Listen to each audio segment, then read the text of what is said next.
አባቱን የማከብር ትውልድ ነው ያለን የፈተና ጊዜ ነው ቀድም እንኳን ተሾምኩ እንኳን ደስ አለ ሲሉ ነበር አባቶች እንኳን ደስ አለ ብለዋል ግን እንኳን ደስ አለ ሳይሆን ለኦርቶዶክሳውያን በሙሉ ለኢትዮጵያ ኦርቶዶክስ ተዋሕዶ ቤተክርስቲያን ልጆች በሙሉ ለእናቶችም ለአባቶችም ለእህቶችም ለወንድሞችም ከዚህ ቀደም በነበረው በኦሮሚያ ስም በተፈጸመው ድርጊት ጊዜው ከፍቷል የወተት ምርቶች ላይ የአስከሬን ማቆያ የሚጠቀሙ ነጋዴዎች እንዳሉ ተገልጿል እነዚህ ምግብ ውስጥ የሚጨመሩ ባዕድ ነገሮች ከፍተኛ የሆነ የጤና ችግር በሰዎች ላይ የሚያስከትሉ እንደሆኑ የኢትዮጵያ ምግብና መድኃኒት ባለስልጣን ተናግሯል አባታችን እንደናደሩ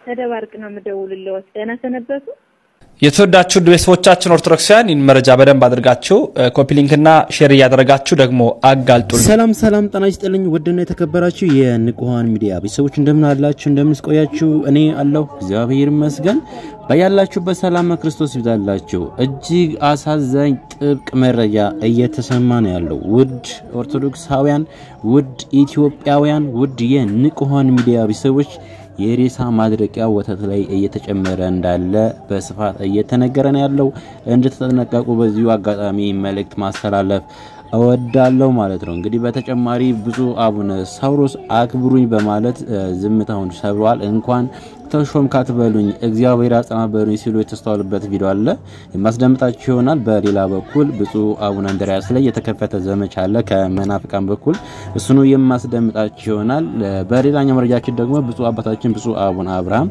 ያስተላለፉት አንድ መልእክት አለ እሱንም የማስደምጣችሁ ይሆናል እስከ ቪዲዮአችን ፍጻሜ ድረስ አብራችሁ ቆዩ አስደምጣችኋለሁ ሁሉንም በየተራ ቅድሚያ ወደረኩት ቪዲዮስታችኋለሁ ተከታተሉኝ ይሄን ቪዲዮ ከምንጊዜም በላይ ጉልበት ስጡት ይሄን ዩቲዩብ ቻናል ሰብስክራይብ ካላደረጋችሁ ሰብስክራይብ ያደረጋችሁ ወደ ቪዲዮ እንሄዳለን ተከታተሉ ጊዜው ከፍቷል የወተት ምርቶች ላይ የአስከሬን ማቆያ የሚጠቀሙ ነጋዴዎች እንዳሉ ተገልጿል ወተቱ ላይ እንግዲህ ይህን የሚጨምሩበት ምክንያት ወተቱ እንዲበዛና የቆይታው ጊዜ እንዲራዘም ነው በዚህም እንግዲህ ወተቱ ላይ የሬሳ ማድረቂያ መድኃኒቱን ይጠቀማሉ ይህ ነገርም እንግዲህ ጤና ላይ ከፍተኛ የሆነ ችግር እንደሚያስከትል የኢትዮጵያ ምግብና መድኃኒት ባለስልጣን ገልጿል እንደዚህ የሚያደርጉ ነጋዴዎች ላይም እርምጃ የተወሰደባቸው ይገኛል ድሮ በርበሬ ላይ ነበር አሁን ደግሞ በወተትና መሰል ምርቶች ላይ የአስክሬን ማድረቂያ የሚጠቀሙ ነጋዴዎች እንዳሉ ተከለጸ የወተትና መሰል ምርቶችን የቆይታ ጊዜና መጠናቸውን ለመጨመር ሲባል የአስክሬን ማድረቂያ ጭምር የሚጠቀሙ ነጋዴዎች እንዳሉ ሸገር ሬዲዮ ዘግቧል እነዚህ ምግብ ውስጥ የሚጨመሩ ባዕድ ነገሮች ከፍተኛ የሆነ የጤና ችግር በሰዎች ላይ የሚያስከትሉ እንደሆኑ የኢትዮጵያ ምግብና መድኃኒት ባለስልጣን ተናግሯል የባለስልጣኑ የምግብ ኢንስፔክሽንና ህግ ማስፈጸም ስራ አስፈጻሚ የሆኑት አቶ ሙላት ተስፋዬ በየጊዜው ክትትል በማድረግ ባዕድ ነገሮች የተቀላቀሉባቸው ምርቶች ለገበያ በሚያቀርቡ ነጋዴዎች ላይ እርምጃ እየወሰድን ነው ሲሉ ለጣቢያው ገልጸዋል ወይ ጉድ ኦኬ እንግዲህ መረጃውን እንደሰማችሁት ነው ምን አይነት ጊዜ ላይ እንደደረስን የሚያሳይ መረጃ ነው እየወጣ ያለው ወተት ላይ የሬሳ ማድረቂያ ያደረጉ እየተጠቀሙ ነው እየተባለ ነው ያለው በእውነት በጣም የሚያሳዝን ነገር ነው እንደዚህ ያሉ የሚያደርጉ ሰዎች ምንድነው የሚያተርፉት ያተረፉት ገንዘብ ይበላላቸዋል እንጃ እንደው እግዚአብሔር ይፍረድ ብቻ የመረጃ እየሰማችሁ ተጠንቀቁ ማለት ወዳለሁኝ ወደ አቡነ ሳውሮስ እንሄዳለን ያሉትን ነገር ሰምተን አባቱን የማከብር ትውልድ ነው ያለን የፈተና ጊዜ ነው ቀድም እንኳን ተሾምኩ እንኳን ደስ አለ ሲሉ ነበር አባቶች እንኳን ደስ አለ ብለዋል ግን እንኳን ደስ አለ ሳይሆን እግዚአብሔር ያጽናህ ነው ይባላል እግዚአብሔር ያጽናህ ነው እንጂ እንኳን ደስ አለ አይባልም ምክንያቱም በዚህ ዘመን ሹመት የሚሸሽበት ሹመት የሚያስፈልግበት ዘመን አይደለም የፈተና ጊዜ ነው ፈተና ነው ሹመት ማለት አባቶቻችን እንደሚናገሩት ሞት ማለት ስለዚህ ወደ መከራ መግባት እንጂ የሚያስደስት ነገር የለም ለመታገል ለመከራ ለመሰቃየት ለመሰደብ ለዚህ ነው አሁን ትንሽም ትልቁም የሚያውቀው የማያውቀው የሚያውቀንም የማያውቀንም ታው ስድብ ነው አባቱን የማከብር ትውልድ ነው ያለን ሳደብ ብዙ ነገር የሚናገር ዘመን በዚህ ዘመን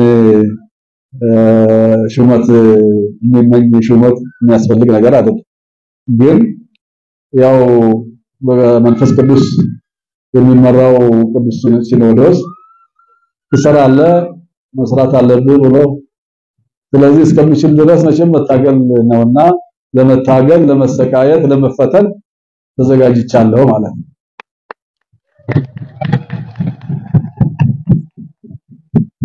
ስለዚህ እግዚአብሔር ያጽና እግዚአብሔር እርዳ ጽናቱ ብርታቱን ይስጥህ ነው የሚባለው እንጂ እንደሳለ አይባልም ለማለት ፈልጌ።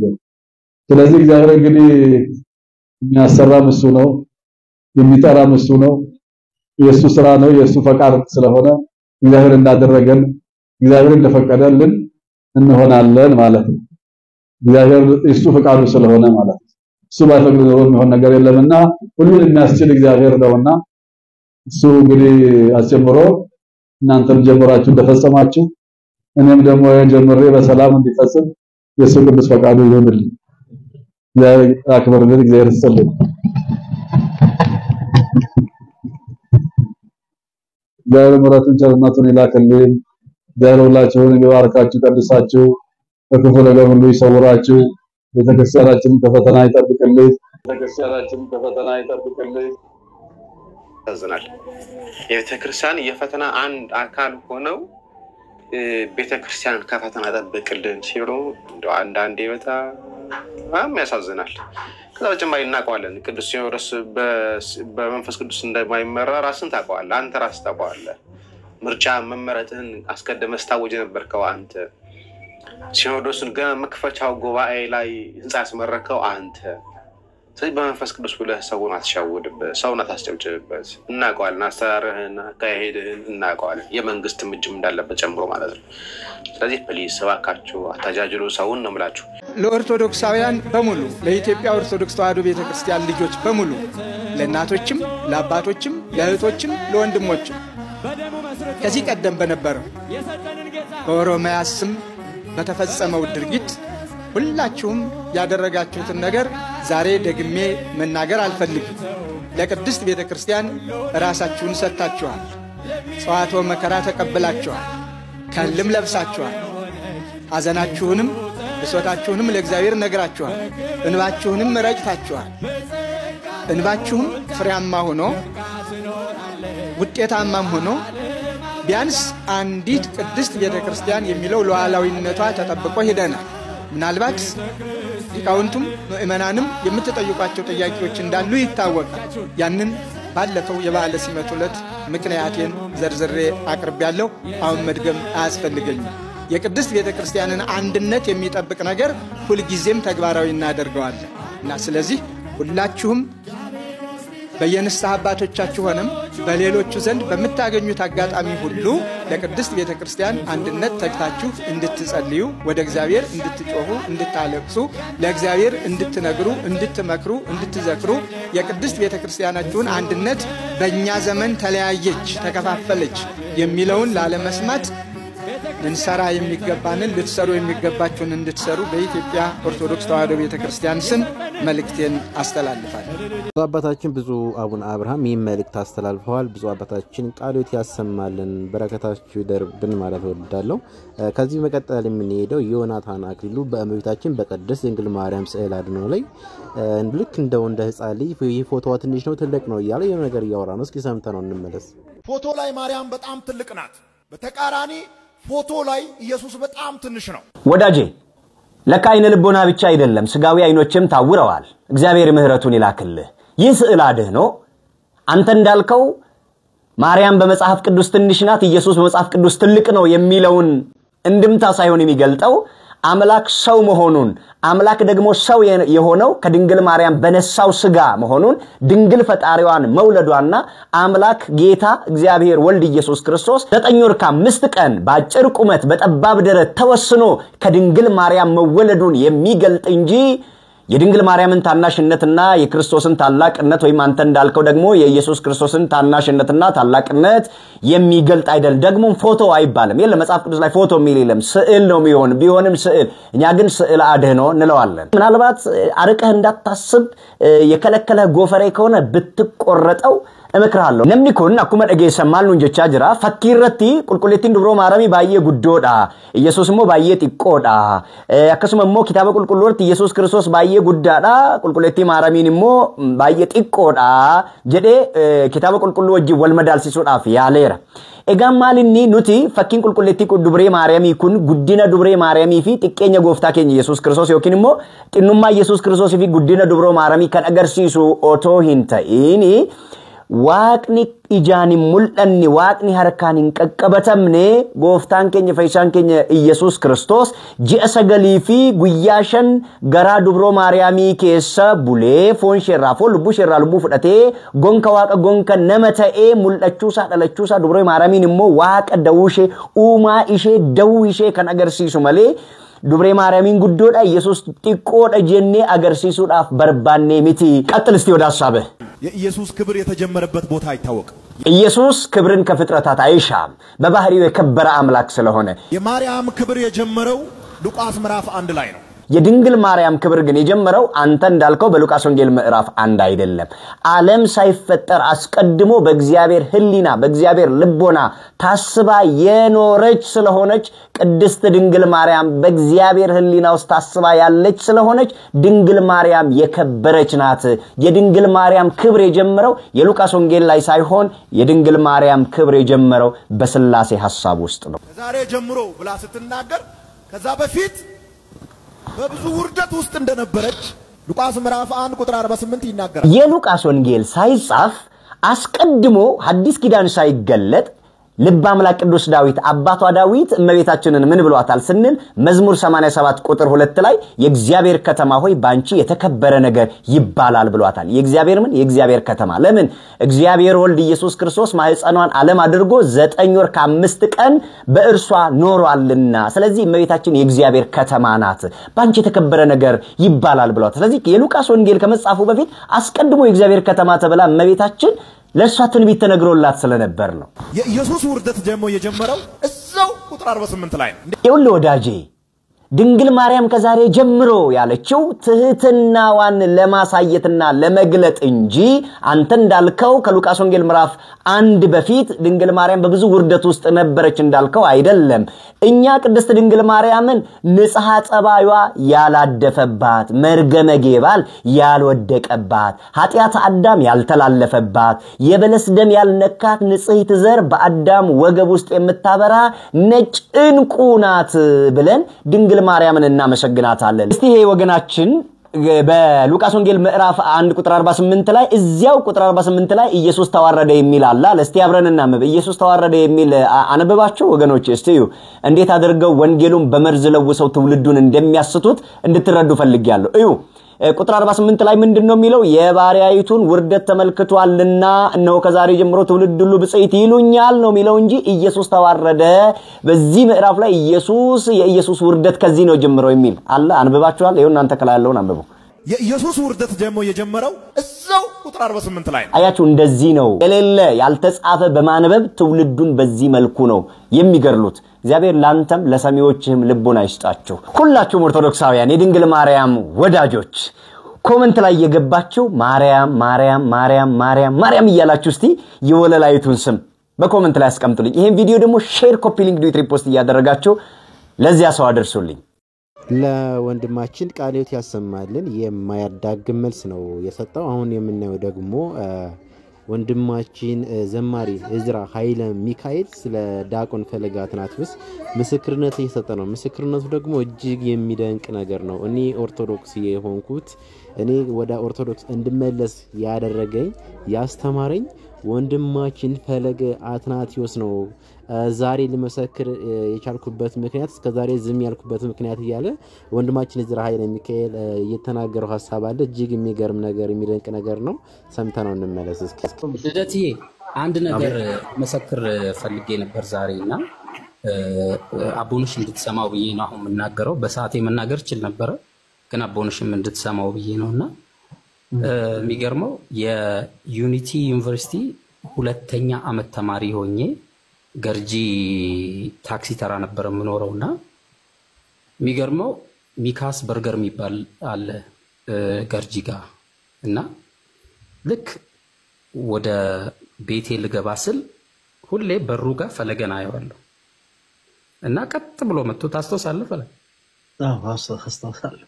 ቀጥ ብሎ ይመጣና ዘማሪ እዝራ ነህ አይደለ? ላወራ ፈልጋለሁ ይለኛል። ማለት ከቤተክርስቲያን ወጥተናል፣ ምንም አይነት ነገር ውስጥ አይደለሁም፣ ትምህርት ላይ ነኝ እኔ ብቻ ከቤተክርስቲያን መውጣቴን አውቀዋለሁና ፈልጋለሁ፣ ላወራ ፈልጋለሁ ሲለኝ አይደለሁም እዝራ እለዋለሁ። የመጀመሪያ ቀን ነው ይሄ። ሁለተኛ ቀን ላይ ጠብቆኝ ልክ መግቢያው ጋራ ቆሜ ስልክ እያወራሁ እያለ መጣና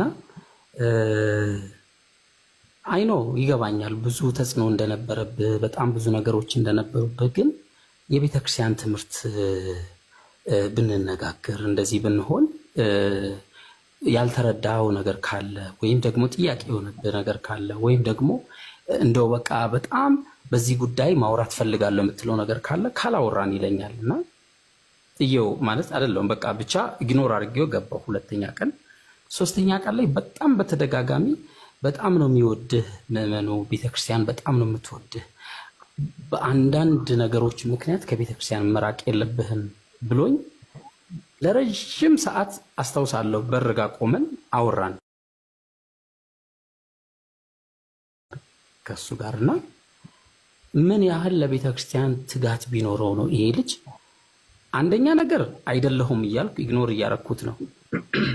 ሁለተኛ ጊዜ ደግሞ ኢግኖር ከማድረጌ በላይ እዝራ ራሱ አይደለሁም እኔ ባታወራኝ ደስ ይለኛል እያልኩኝ በጣም እየገፋሁት ነውና በጣም ገፍቶ ብዙ የሚወድ ሰው አለ። እነዛን ሁሉ ሰዎች ረግጠ መሄድ በዛ ላይ ደግሞ ያልገባህ ነገር ካለ ላስረዳ ይችላል። በጣም ትንሽ ነው አስተውሳለሁ። ይዛኔ በጣም ቀጭን ነበር፣ እንደዚህ እንኳን አልነበር። ትክክል። በጣም ቀጭን ነው። አንድ ፎቶ አለ ማዘር ለቃው ነበር ሰሞኑንና ያየው እየሳብኩ ነበርና በጣም ለቤተክርስቲያን ቅናት ከመኖሩ የተነሳ የጠፉ ወንድሞችን ምን ያህል እንደሚፈልግ ልብ ያውቃል። ትላንት ወዲያ የነበረው መርሃ ግብር ላይ ለመሰከር ፈልጌ አጋጣሚ ሆኖ በጣም ቢዚ ስለነበር አልገባሁምና ለቤተክርስቲያን የሚያስፈልጉ ወጣቶች መሃል ፈለገ አንደኛውና ብቸኛው ነው። እነ ልደት ቢኖሩም ማለት ነው። ብዙ የቤተክርስቲያን አገልጋዮች አሉና የጠፉትን የሚፈልጉ ወንድሞች በጣም ብዙ አሉና በጣም ገፍቶ እኔን ለማናገር ካለው እንትን የተነሳ እስከ ተከታትሎኝ ረጅም ሰዓት ያወራኝ ነበርና እጅግ በጣም እገረም ነበር። ለመጀመሪያ ጊዜ ወደ ቤተክርስቲያን ለመመለስ ሳስብ ላይቭ ላይ እግዚአብሔር በሚያውቀው ይሄው ፈለጋ አለ፣ ልደት አለ፣ ሌሎቹም የሚያውቁ ኪያ አለ። ለመጀመሪያ ጊዜ ወደ ቤተክርስቲያን ለመመለስ ልቤን ሳቀና ቀጥታ ላይቭ ላይ ገባሁት ፈለገ ጋር ነው የዘመርኩትን መዝሙር ታስታውሳለህ? የኔ መዝሙር ነው በብርታት አለ በግርማና የእመቤታችንን መዝሙር ነው የዘመርኩት። አየዋት ባይኔ አሻግሬ ለመጀመሪያ ጊዜ ወደ ቤተክርስቲያን ለመመለስ ሳስብ ደውዬለት ወደ ቤተክርስቲያን መመለስ ፈልጋለሁ ሲለኝ ስለው በጣም አበረታቶኝ አለን ወንድሞች በጣም ብዙ ናቸው፣ ቤተክርስቲያን በጣም ነው የምትወድህ፣ ቤተክርስቲያን እንደዚህ ትምህርቷ ንጹህ ነው፣ አንተ ለቤተክርስቲያን ልብህን ካቀናህ ብሎ በጣም ያበረታታኝ ነበርና የወደቁ የተረሱ ወንድሞችን የሚያበረታታ ወንድም ነውና አንዳንድ ጊዜ ፈተናዎች ይመጣሉ። ስትሰራ ነው ፈተናዎች የሚመጡት። እኔ አንዱ ምስክር ነኝ፣ በአንተ ለመለወጤ አንዱ ምስክር ነኝ። ምንም አዲስ ነገር የለውም። እኔ ወንጌል የማቅ እኔ ቤተክርስቲያን ላይ ያደኩ ልጅ እንደዚህ በአንተ ትምህርት በአንተ አገልግሎት ከተለወጥኩኝ በጣም ብዙ ደግሞ እየተለወጡ ያሉ ወንድሞች አሉ ማለት ነው። ስለዚህ ፈተናው በዛ ልክ ነው የሚመጣው። ሰይጣን ስትሰራ እንደሚመጣ አውቃለሁና አንተ ልብን ለእግዚአብሔር አቅንተ መበርታት ብቻ ነው ያለብህ። ይሄን ነገር ሳልመሰክር በወጣ ቅር ስለሚለኝ ብቻ ነው ባለፈው ስላልመሰከርኩኝ ነው ይሄን ነገር ልናገር የፈለኩትና እግዚአብሔር ይባርክ። በኔ ህይወት ላይ ትልቅ ቦታ አለ ወንድሜ። እንደ ታናሽነት አይደለም፣ ትልቅ ስራዎችን ነው የምትሰራው። እግዚአብሔር ደግሞ በብዙ ነገር እንደሚሾም አውቃለሁ። ከዚህም በኋላ እንደ ቤተክርስቲያን አገልጋይነቴ ደግሞ ብዙ የጠፉ ወንድሞች እህቶች አሉ። እነሱን ሁላ ለመመለስ ከዚህ በኋላ በርትተ መስራት አለብህ። አቡዬ በጣም ነው የምንወድሽ፣ በጣም ነው የምናከብርሽ። እኔ እውነቱን እውነት ውሸቱን ውሸት እንላለን።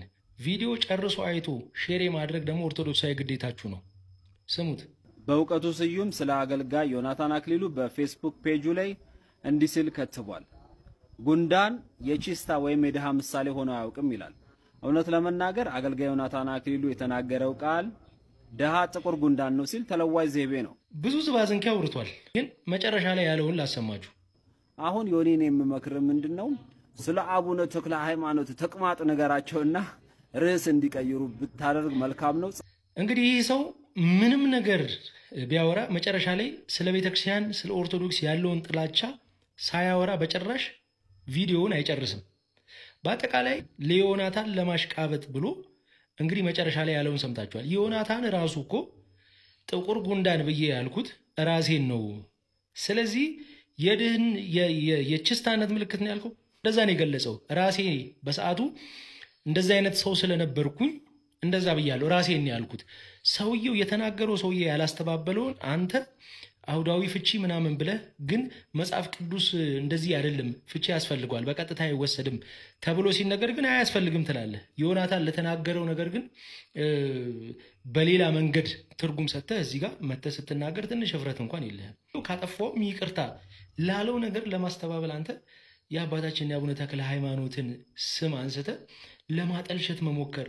አሁን እንደው በእውቀቱ ስዩም ያወራው ስለ ዮናታን አንተ በእውቀቱ ስዩምን ተችተህ ዮናታንን ደግሞ አንቆለጳጵሰህ መጨረሻ ላይ ግን መጥተህ አቡነ ተክለ ሃይማኖትን ደግሞ አንሳና ትንሽ ቤተክርስቲያኗን እንትን በላት። ምን አይነት ጥላቻ ነው ያለ ሰው? እንዴት ቅላቱ እስከ እግር ጥፍሩ ድረስ በጥላቻ ይሞላል? መቼ ነው ስለ ራስህ ስላለህበት ሃይማኖት ጥሩ ነገር የምትናገረው? ጥሩ ነገር የምታስተላልፈው መቼ ነው? አንተ የሆነ ሰውን ለመደገፍ የሆነ ሰውን መተቸት አይጠበቅብህ። አንተ ጭንቅላትህ የማይቀበለውን ነገር መተህ እዚህ ጋር እየተናገርክ ግን ደግሞ ሌሎችን ትተቻለህ። በጣም ያሳዝናል።